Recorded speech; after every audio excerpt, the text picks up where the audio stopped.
So, ito guys, ang aming napamili kanina. So, bumili tayo ng pitong bangus sa Shoppers Mart. Ayan. So, ito guys, tag 10 pesos ang aking bintahan. Then, bumili kami ng saging. Ayan. So, ito ay nagkakalaga ng 44 pesos. At, bumili tayo ng kamatis. So, ito ay hindi masyadong hinog para, ayan, hindi tayo mabutan ng pagka, guys, yung hinog na talaga. At bumili rin kami ng ito, luya. Dahil malakas itong luya. Yan. So, tag 56 ito guys. 100 per kilo. So, mura na ngayon ang per kilo nitong luya. Ayan. So, 100 na. Then, bumili tayo ng sibuyas. So, ito ang aming nabili. Malalaki. Ayan. Wala kasing maliliit.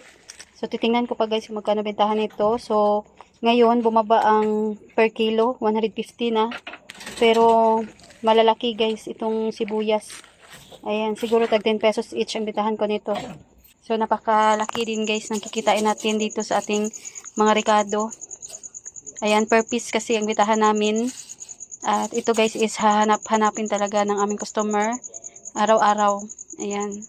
So, dapat meron talaga tayong tindang mga rekado sa ating sari-sari store. Dahil yan guys ang nagpapadagdag ng kita sa ating tindahan. At meron tayong biniling mani, 1 kilo.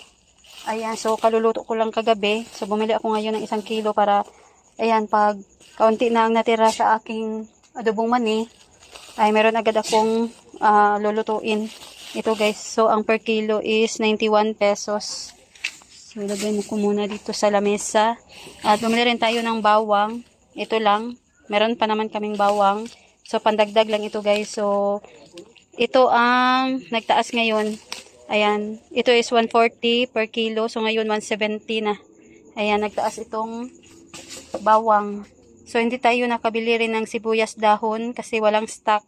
So, kahapon meron. So, malalaking dahon yun guys. At tag 200 plus ang kilo. So, hindi kami bumili kasi napaka mahal ng sibuyas dahon. So, meron pa naman ako ang stock. Kaunti na lang. Then, bumili tayo ng asin. So, sa Shoppers Mart ako laging bumibili ng asin kasi mura lang. Ito, 1/2 kilo. So, tag 5.75. So, 10 pesos ang aking bintahan. Then, bumili tayo nitong hotdog na jumbo. Itong champion. So, 50 per pack. 50 pesos. So, dalawa lang. Marami na tayong stock guys. Meron pa tayong bonito hotdog na regular size. So, ito naman, bumili tayo ng 1 kilo lang nitong Virginia kasi meron pa naman kaming Virginia hotdog. At ayan, 10 pesos per piece ang aking bentahan. So, ito ay regular size. Ayan.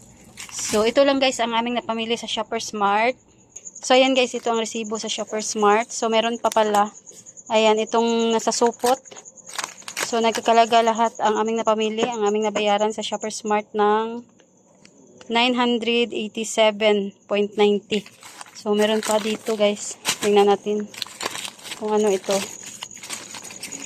So, pagkakalam ko, John Rocks to guys. Ayan. So, John Rocks na maliliit. Kasi wala sa Altura Mall. So, meron guys, marami doon sa Shoppers Mart. Kaya kumuha ako ng 5. Ayan, ito guys. Isa na lang.